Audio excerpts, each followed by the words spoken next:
Hey there, welcome to the latest episode of Inside Pima County with County Supervisor Rex Scott. That's me. And I am here with the director of our newest department, Conservation and Land Resources. That would be Kris Gade. Hello, Kris. Hello. Welcome. Very happy to have you with us. Thank you. Happy to be here. You bet. You bet. Hey, so tell us, how did this department come about? Because Sure. it is our newest department and there's a cool story behind it. Yes. So this department came to be on July 1st, 2024. I started July 23rd. Wow. So came right in at the beginning. And it was formed by taking the Natural Resources Parks and the Office of Sustainability and Conservation and putting them together. So as a result of that, the former Natural Resources Parks and Recreation Department is now just Parks and Rec. Right. And then those parks and trails came in and were managing those parks along with the scientists who were in the Office of Sustainability and Conservation, working on both our endangered species permit, the overall Sonoran Desert Conservation Plan, and cultural resources and historic preservation. And what's your background, Kris, that made you the person that we had to hire to be the director of this new department? Well, most recently, I came from 12 years working at ADOT Okay. in environmental planning. So over a lot of the same issues, my background is as a biologist. And so I worked on the biology team there, but then I also moved into administration and oversaw cultural resources and water resources, as well as biology at ADOT.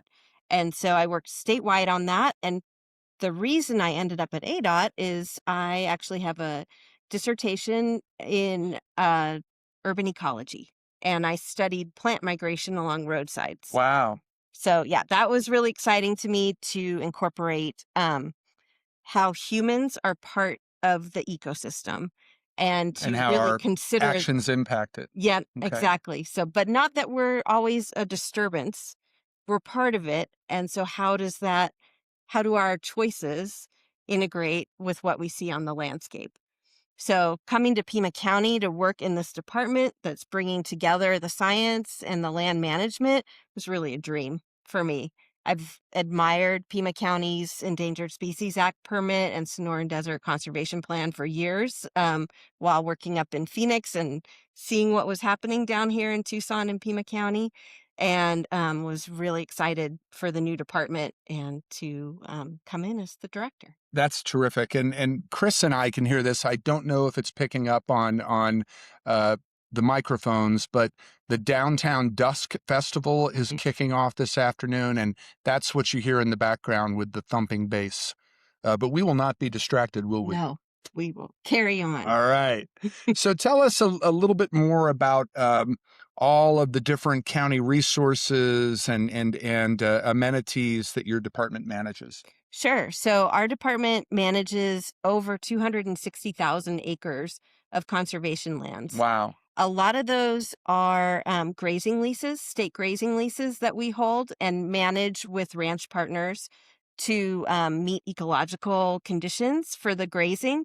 So making sure that they're not overgrazed and monitoring the vegetation condition on those ranches.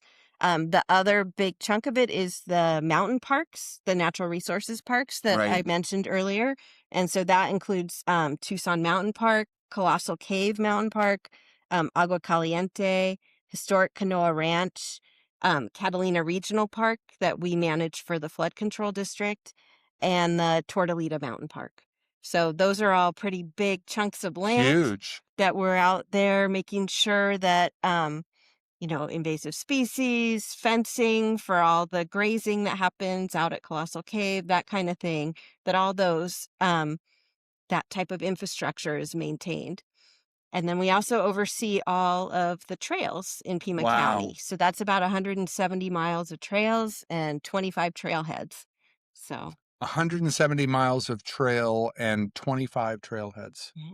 mm, And those are found throughout the county, or are they clustered around any particular areas? no, they connect all different parts of the county. They include parts of access to the Arizona Trail, the Anza Trail. So they kind of connect all over. Excellent. Mm. Excellent. You know, we are getting ready to celebrate the 25th anniversary of Pima County's landmark Sonoran Desert Conservation Plan. And your office is not only going to play a pivotal role in that celebration, Mhm. but overseeing the plan is part of your work. Tell us a little bit about that.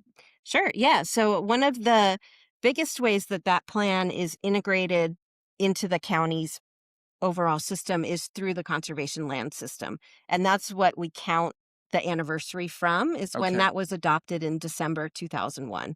And so that encoded the areas that are priority resources for biology and cultural resources throughout the county in a map, and basically designated where are these important areas that we want to not have development happen, so that we could then focus development in the areas that where we wanted it. Right. And so it doesn't preclude development in those areas, but it sets aside a big chunk of it. And so usually around 80%, so that it stays low density if there is development in the conservation land Well, system. let me ask you this because Mm. you came into the county after we were already underway with the revisions to our comprehensive land Mhm. use plan.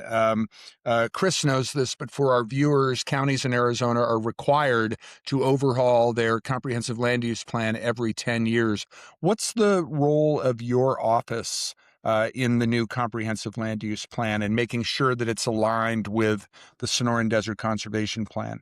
We work really closely with the Development Services Department. So we had a big role in reviewing and helping write the section of the plan that talks about the natural resources and the conservation land system. And then we have staff in our department who work very closely with the applications that come into Development Services in order to comply with the conservation land system Hmm. requirements. So, one of the really great things from having that system and the Sonoran Desert Conservation Plan is, prior to 2001, there used to be a lot of um, protest arguments about developments for the Board of Supervisors Right. meetings when those would get proposed. And since we've had that map of the conservation land systems, people know what to expect. They know if they want to develop in an area that's in the conservation land system, there's a certain amount of mitigation or set aside that's required, and there aren't the arguments over the developments anymore. So we have staff in our department that reviews those applications and works through with people proposing projects on what are the ways that you can comply with the system. Sometimes people develop only part of a parcel. Sometimes they set aside land in another Right. place. And so we sometimes take donations of parcels as a result of that. So our department also has other conservation areas that we manage, which I neglected to mention earlier. So Now, nobody would have known that, Kris, I if you hadn't mentioned it yourself. Hey, so I just attended the annual summit for the States County Supervisors Association, Mhm. and overwhelmingly, my colleagues adopted a resolution that we put forth calling for the State Historic Preservation Office to be fully funded. Yes. The state has not provided its match for the operation of that office since 2009. And as a result of that, and the fact that federal funding is now at risk, uh, the office could actually go away. Uh, why was that so important for your department to put that forth, and why do you think that resonated with the other 14 counties? Well, there's a couple reasons. First of all, the State Historic Preservation Office is just, they are the experts that help us decide which historic structures and properties should be eligible for listing on the National Register. And that's very important for both making decisions on development and also for getting some federal grants and things like that. If we didn't have a State Historic Preservation Office and officer to kind of certify those decisions, Right. we wouldn't be able to move forward with several different types of grants and funding. So it's really actually very important for the development community, as well as preserving cultural and historic resources, to have that expertise at the state level. Gotcha. And then talk a little bit, if you could, about land management Mhm. and what your department does in that area of policy. Sure. So a lot of what we do is, we have all the 260,000 acres. We do a lot of monitoring of the areas that have been set aside for conservation. Right. So in terms the types of monitoring we do, we have an Endangered Species Act permit that covers 44 different species, four of which are actually listed on the Endangered Species Act, and the other 40 are ones that may potentially need to be listed at some point or are sensitive.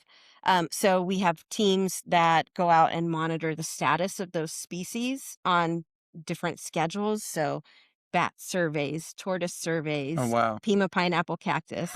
And so we're going out and checking that on all these different lands. As I mentioned, we have the grazing leases. So we have staff who do range monitoring and look at the health of the vegetation on those different ranches. Our ranch partners are also in tune with this. And so usually we're in agreement on how many cattle should be stocked on those grazing leases, that kind of thing. But we are checking it so that if they're, with the drought, it did make sense for some of them to pull some of the cattle off to pastures Sure. instead of having them out grazing in the more natural areas. And then we have the trails and need to monitor those and respond to public input when we have saguaros fall down or things like that. And then we have roads and fences across all those lands. So we have a team that does a lot of dirt road grading, fixing fences, fixing gates, culverts. And we also have a team that manages wells for the whole county. Wow. So, And campgrounds. and we have a Yeah. campground, yes, at Tucson Mountain Park. So Crazy. there's quite a diversity of, I have an amazing staff in the department that handle all kinds of things. Well, let me ask you two questions to wrap up. The first one is, what did we not talk about with regard to your department that you wanted to be sure to mention? Mhm. And in terms of just the average person in Pima County, what would you most like them to know about your department?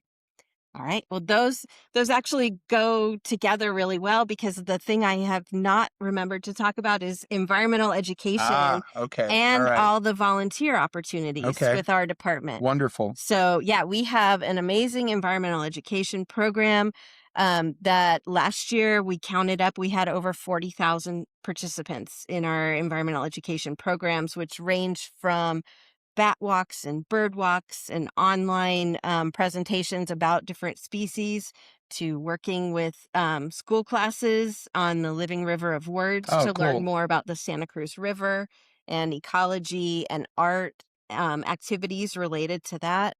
And then we have just an amazing range of volunteers related to specific parks, related to trails, working with 4-H. So we have over, I think, 11,000 hours of Wow. volunteers last year.